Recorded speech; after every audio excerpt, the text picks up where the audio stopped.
dengar, bahkan mungkin sering dengar beliau. Kalau dalam dunia tasawuf, Robiah Adawiyah ini yang dikenal mencetuskan tren baru. Apa kalau hari ini namanya tren, genre baru, pola baru, berinteraksi sama Allah. Kalau sebelumnya para sufi itu mentoknya seperti Hasan Basri dan kawan-kawan, itu mentoknya di khauf dan roja. Jadi sufi itu mendekati Allah jalurnya khauf sama roja. Khauf itu selalu takut, selalu khawatir, jangan-jangan keliru, jangan-jangan Allah marah, jangan-jangan Allah murka, sehingga pengabdiannya serius. Kalau roja itu berharap, semoga Allah meridhoi, semoga ini jalurnya roja, semoga Allah membantu kita, semoga kita diampuni. Ini namanya jalur roja.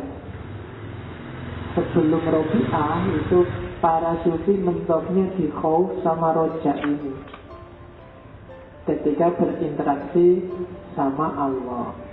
Nanti Robiah memperkenalkan tren baru, tidak hanya nyampe di khauf dan roja, karena kalau khauf dan roja itu masih berjarak sama Allah.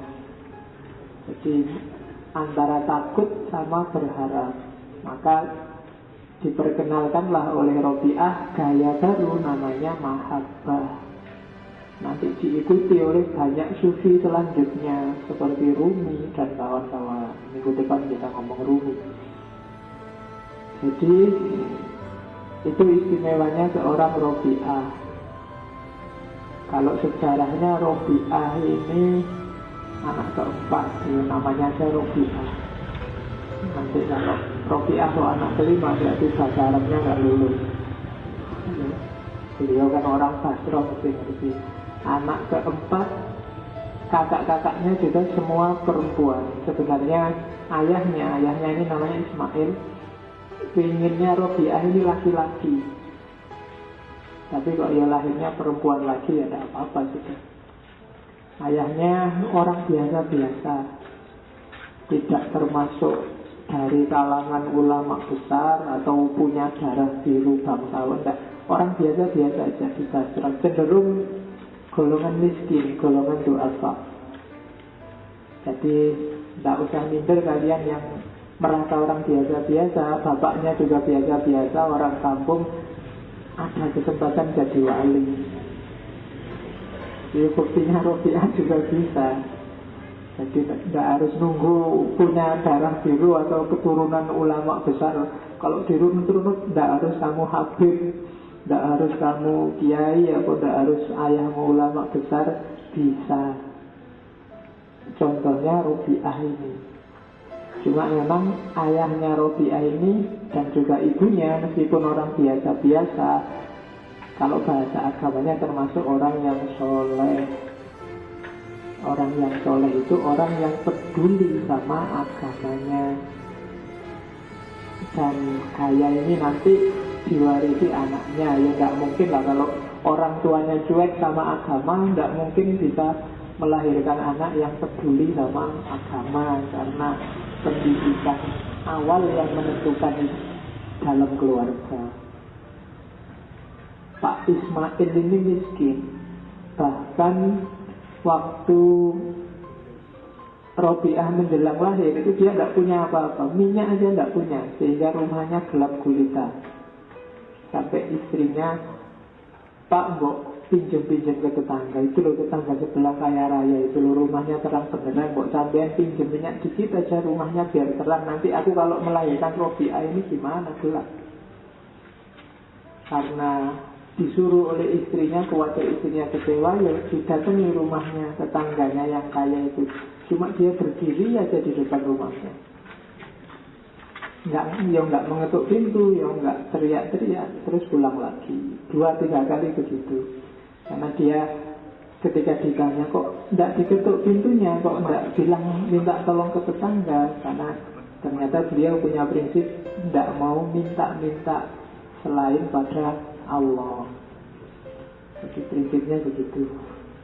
Terus, nah, waktu sedang galau-galaunya malamnya Pak Ismail ini mimpi ditemui oleh Nabi Muhammad. Jadi Nabi Muhammad bilang, tenang aja Pak. Ya ini ngomong bahasa Arab nih. Artinya begitu, tenang aja, putri sampeyan ini akan jadi pionir di zamannya. Dia akan, kalau di teksnya itu, dia akan diikuti oleh 7.000 ulama besar. Di teksnya begitu. Kalau Robi'ah Adawiyah itu kan teks yang paling terkenal kan dari Syekh Muhammad Atiyah Homis sama Syekh Abdul Mun'im Kondil. Dua-duanya naskah ini sudah diterjemahkan dalam bahasa Indonesia. Silahkan dicari. Jadi Nabi bilang, tenang aja, anakmu akan jadi orang besar. Nah, untuk mengatasi kesulitanmu hari ini, nulislah surat, kirimlah ke Amir Basroh saat itu. Amir Basroh saat itu, katanya Nabi, Amir Basroh ini setiap hari membaca sholawat 100 kali. Khusus malam Jumat baca 400 kali. Cuma malam Jumat kemarin dia lupa tidak baca yang 400 itu. Kirimlah surat, bilanglah ada salam dari Kanjeng Nabi. Kelupaanmu 400 sholawat itu gantilah dengan 400 dinar. Kasih ke yang nulis surat ini. Nah, begitu suratnya ditulis, dikirim ke Amir Basroh, ya Amir Basrohnya kaget kok ada orang biasa-biasa di kampung ditemui Kanjeng Nabi mengingatkan kelupaannya dia baca sholawat. Akhirnya rencananya Syekh Ismail ini mau dipanggil ke istana, tapi Amir Basroh ini merasa tidak pantas kalau dia tak panggil ke istana. Aku yang harus datang ke sana. Dan meskipun di suratnya perintahnya Nabi nyuruh ngasih 400 dinar, ya dikasih 2000 dinar. Ya, dinar itu berarti uang emas. Kalau dirham dan perak, ya, saya tidak tahu kursnya berapa zaman itu. Kalau dikuruskan sama dolar mungkin ya sudah banyak. Itu sebelum menjelang kelahiran Robi'ah. Nanti masa kecil ya biasa-biasa. Kenalnya Robi'ah sama agama ya kayak kalian ini. Dia termasuk rajin ke masjid. Oh ya beneran ini. Ya di pasar kan gak mungkin saya bilang rajin ke kampus. Pendidikannya mesti dari masjid ke masjid zaman dulu. Jadi parameternya itu, sehingga dikenal sebagai orang-orang soleh itu ya rajin ke masjidnya itu. Termasuk saudari-saudarinya. Cuma Basroh ini zaman itu kemudian dilanda kekeringan hebat. Ayah ibunya meninggal Robi'ah sekitar umur belasan tahun. Ayah ibunya meninggal, jadi 4 orang gadis muda belasan tahun yatim harus kerja menghidupi dirinya sendiri. Kakak-kakaknya ada yang jahit, ada yang memintal benang. Kalau Robi'ah kerjaannya saat itu menyeberangkan orang pakai perahu warisannya ayahnya. Cuma waktu Basroh dilanda kekeringan, sudah tidak mengatasi lagi kerjaan-kerjaan itu, mencoba keluar daerah. Malamnya saat keluar daerah nyari penghidupan ini, Robi'ah dan saudara-saudaranya diculik, terus dijual sebagai budak. Nah, itu tradisi zaman dulu kan masih ada begitu. Kalau hari ini menyebutnya trafficking. Nah itu dialami oleh Robi'ah. Lama dia udah juga kebetulan dapat majikan yang galak. Jadi tidak sempat santai-santai istirahat, pokoknya tidak pernah tidur lah. Dia jadi budak. Paginya kerja, malamnya dia harus. Jadi nggak sempat tidur. Sampai satu ketika majikannya ini lihat Robi'ah malam-malam sedang ibadah, di atas kepalanya ada cahaya. yang menerangi tempat beliau sedang beribadah itu. Dari situ terus majikannya kaget, merasa bahwa Robiah ini orang istimewa. Kemudian dimerdekakan, dibebaskan.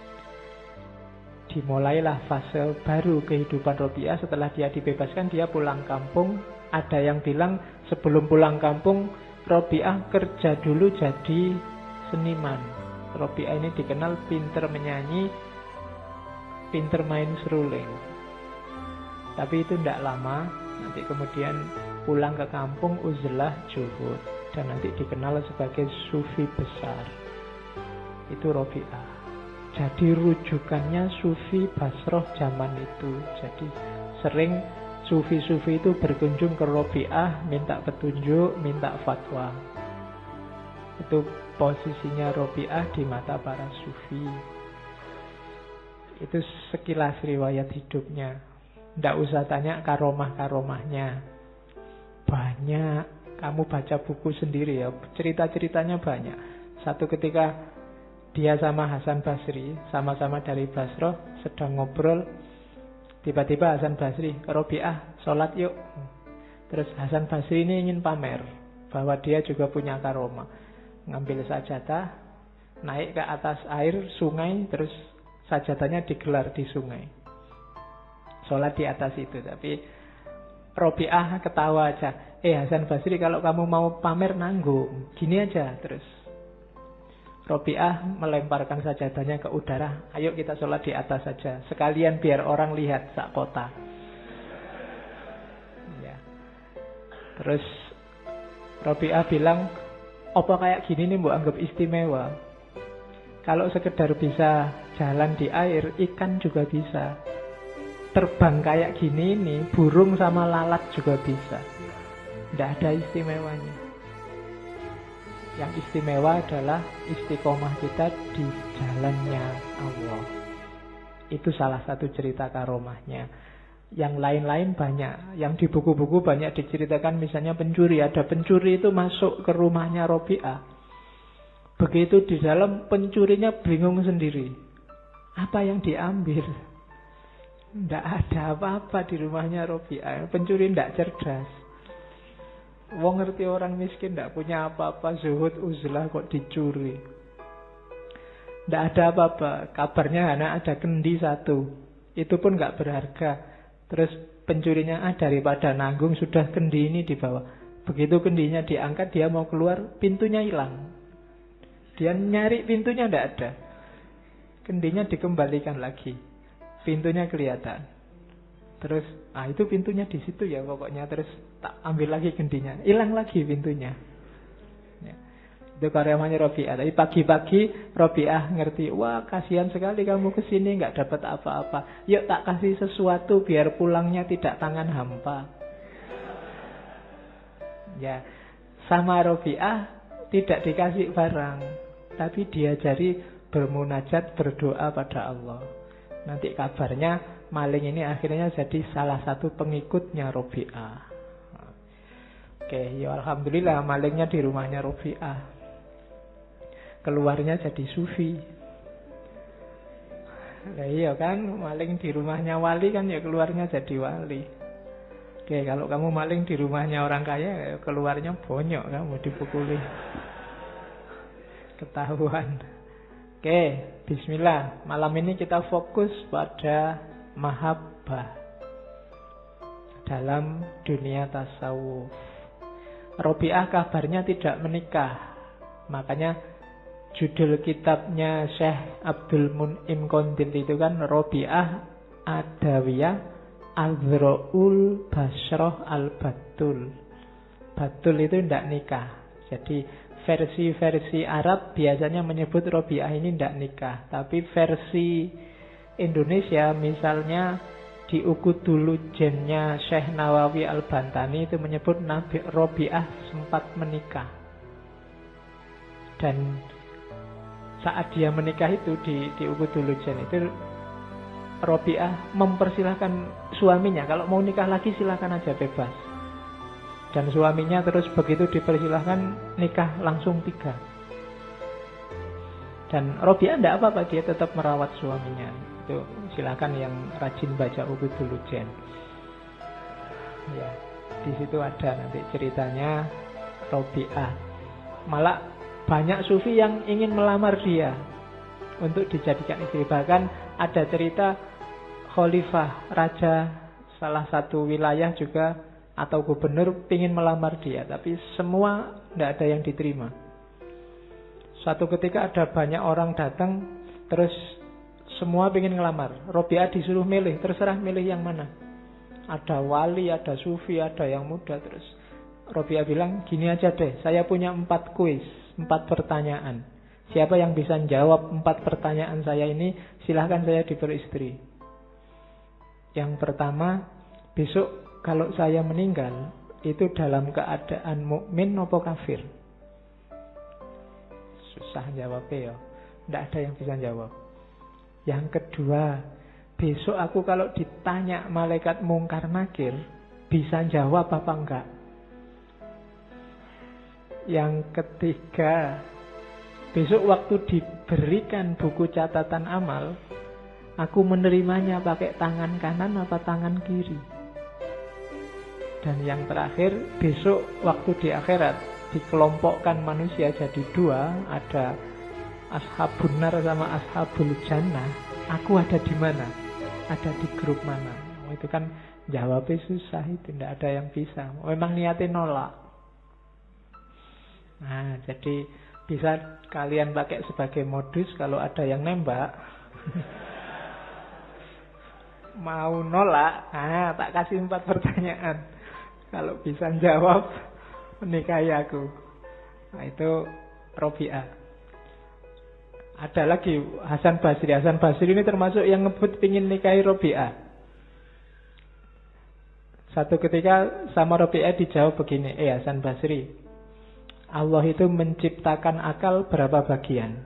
Jawabnya Hasan Basri, 10 bagian. 9 dikasih ke laki-laki, 1 dikasih ke perempuan. Terus Allah menciptakan syahwat berapa bagian? 10 bagian juga. 9 dikasih perempuan, 1 dikasih ke laki-laki. Terus ketawa Robi'ah. Nah gimana kamu? Nafsu 1 dikawal akal 9 aja kamu pontang-panting. Aku nafsuku 9 dikawal dengan akal 1 bagian aja aku kuat. Nah, itu pelecehannya Robi'ah pada Hasan Basri. Ya, dan Hasan Basri akhirnya mundur, tidak jadi, dan sampai meninggal Robi'ah dikenal tidak menikah. Kalau meninggal, jadi waktu Robi'ah mau meninggal itu kan sahabat-sahabatnya sufi pada datang, tapi sama Robi'ah diusir. Jangan kesini semua itu loh, para malaikat yang mau datang jadinya nggak bisa lewat, jadi semua disuruh keluar dari kamarnya. Terus beliau meninggal dalam usia 80 tahun. Lahir 714 Masehi, meninggal 796 80-82.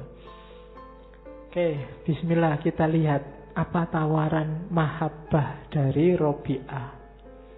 Sebelum ke sana kita cek sebentar. Dalam dunia tasawuf, mahabbah ini sering dijadikan makom puncak, makom paling tinggi oleh beberapa sufi. Bagi yang mau nengok, ada 2 kitab sufi yang bisa kita akses hari ini yang terkenal, tulisannya Al-Kalabadi sama Syekh Qushairi. Jadi seorang sufi itu memulai perjalanannya dari taubat dan akhirnya adalah mahabbah. Berarti orang yang sudah mencapai makom mahabbah itu punya semua kualitas sebelumnya. Mereka sudah tobat, setelah tobat terus zuhud, setelah itu sabar, setelah itu fakir. Fakir itu tidak butuh apa-apa selain Allah. Setelah itu tawadhu, merendahkan diri, tidak sombong. Baru khauf, baru takwa, baru terus ikhlas. Setelah ikhlas syukur, setelah syukur tawakal, di atas tawakal ada ridho, terus yakin, baru unskorp. Unskorp itu dekat sekali sama Allah.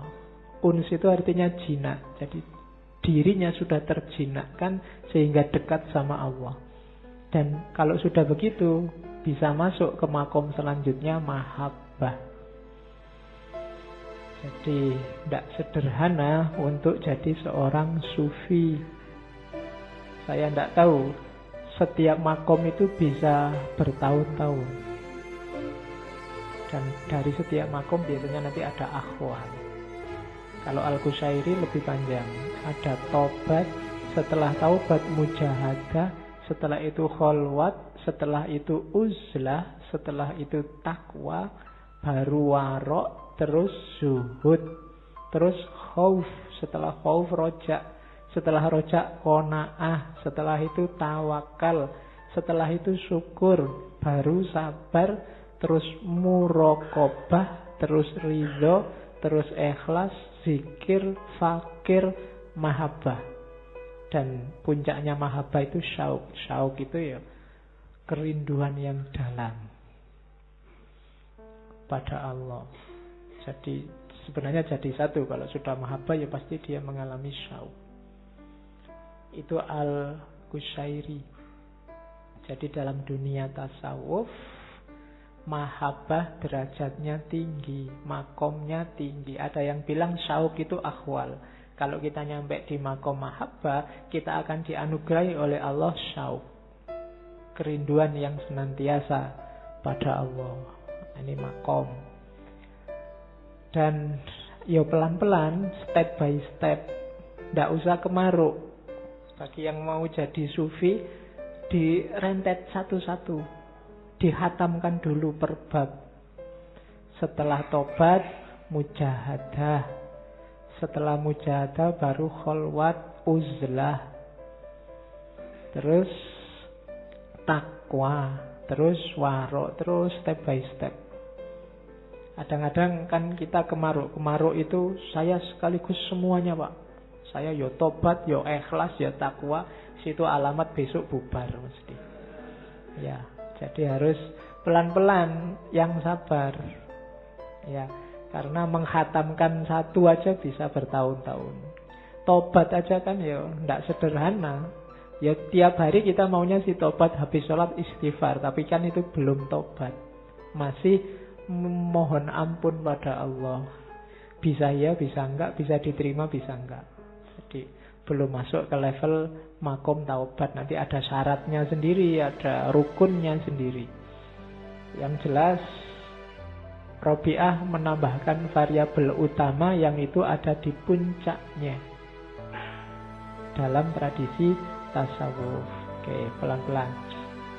Jenisnya ini saya ambil dari Abu Nasr As-Sarraj. Jenisnya mahabbah yang puncak itu ada 3. Ada orang awam, ada orang siddiq, ada orang arif. Cirinya beda-beda. Makomnya semakin ke bawah semakin tinggi. Kalau orang awam itu jatuh cinta level pertama. Jatuh cinta level pertama itu selalu teringat batinnya, selalu teringat Allah, mulutnya selalu menyebut nama Allah. Dan merasa Allah di hadapannya, terus dialog terus sama Allah. Ya Allah, kok gini ya nasib saya. Ya Allah, kok selalu ya Allah. Dan batinnya juga selalu teringat Allah. Itu awam. Awamnya aja sudah begitu. Di atas itu ada orang siddiq. Kalau siddiq, kalau di awam itu aku ada, Allah ada, terus saling berinteraksi. Kalau di siddiq, aku ada, Allah ada, tapi ku utamakan Allahnya. Kehendakku, keinginanku sudahlah, minggir dulu. Ini orang-orang siddiqin. cita-citaku, keinginanku, hasratku, ambisiku, tidak penting. Yang penting apa yang diinginkan oleh Allah. Ini orang-orang siddiq. Kalau tadi masih dialog, mungkin sekali-sekali masih mengeluh, sekali-sekali masih menceritakan keadaannya, masih memohon. Ya Allah, semoga yang jadi gubernur nanti ini. Ya Allah, semua itu kan hasrat, masih minta. Ya itu jenis cinta, cuma level awam. Di atas itu, keinginanku tidak penting lagi. Yang penting keinginannya Allah. Yang paling tinggi, akunya sudah nggak ada. Kalau tadi akunya ada. Aku yang mengorbankan diri untuk Allahnya ada. Kalau sekarang tidak ada aku lagi sudah. Tidak ada yang mengorbankan dan dikorbankan. Semua yang ada hanya Allah. Ini levelnya arifin. Ada yang namanya arifin. Orang-orang arif. Kalau dalam Islam, dunia tasawuf, alim yang jadi ulama dengan arif yang jadi urofa itu beda maksudnya. Kalau alim itu biasanya konotasinya ke ilmu yang bisa dikejar, ilmu husuli. Kalau arif itu biasanya irfan, ilmu-ilmu laduni. Pengetahuannya dianggap lebih dalam, lebih sejati. Makanya cintanya orang arifin, ada cintanya siddiqin, ada cintanya awam. Jadi istilahnya arif, bukan alim. Jadi kalau arif jamaknya urofa, kalau alim jamaknya ulama. Ya ulama itu penting, mereka warasatul anbiya. Cuma ilmunya ilmu yang kelihatan. Ilmu husuli, ilmu yang dikejar, diwariskan. Kalau urofa itu ilmunya ilmu batin, ilmu laduni, yang dianugerahkan langsung oleh Allah. Alim itu kayak makom, kita yang mengejar. Kalau irfan itu kayak akhwal, Allah yang menganugerahkan. Yo, harus ada usaha dari kita, baru Allah nanti ikut intervensi, nanti jadi urofa. Oke, jadi jenisnya itu mahabbah itu. Kalau kita mungkin awam saja belum. Jadi kita paling masih pra-awam. Ya kan, kamu kan masih belum berani bilang saya jatuh cinta sama Allah. Karep kita masih banyak. Allah masih belum selalu nomor satu dalam hidup kita. Ya pelan-pelan. Jadi hari ini kan kita selalu sibuk dengan hal-hal yang tidak esensial. Ya pelan-pelan belajar. Ngaji kayak gini, tema-tema kayak gini kan kelihatan tidak penting hari ini. Mungkin politik lebih penting. Kuliahmu mungkin lebih penting. Masa depanmu lebih penting. Kayak makanan. Yang kayak gini ini kan semacam cemilan mungkin dalam hidup kita hari ini. Bukan makanan utama. Padahal harusnya ini makanan utamanya. Tapi jadi cemilan. Harusnya pilkada itu cemilan. Kuliahmu itu cemilan. Kamu punya uang apa bokeh itu cemilan. IP-mu 4 apa 3 apa 2 itu cemilan. Makanan utamanya harusnya yang esensial semacam ini. Cuma kita sering yang harusnya cemilan jadi makanan utama, yang harusnya makanan utama jadi cemilan. Oke, awas kebalik ya. Kita sering salah meletakkan prioritas dalam hidup. Jangan salah, ini jangan dianggap ilmu tua. Hanya orang-orang tua yang harus paham ini. Karena hidup kita sekali dan batasnya kita tidak ngerti. Tidak selalu yang lebih tua berangkat duluan. Karena biasanya yang larinya lebih cepat itu yang muda. Yang tua kan pelan-pelan, santai. Yang ambisius yang muda. Nah, yang lebih cepat itu kan bahan bakarnya bisa lebih cepat habis. Jadi selalu kembali ke yang esensial. Hati-hati dengan yang sampingan pinggiran. Jangan ketipu. Jangan hidup mati untuk cemilan.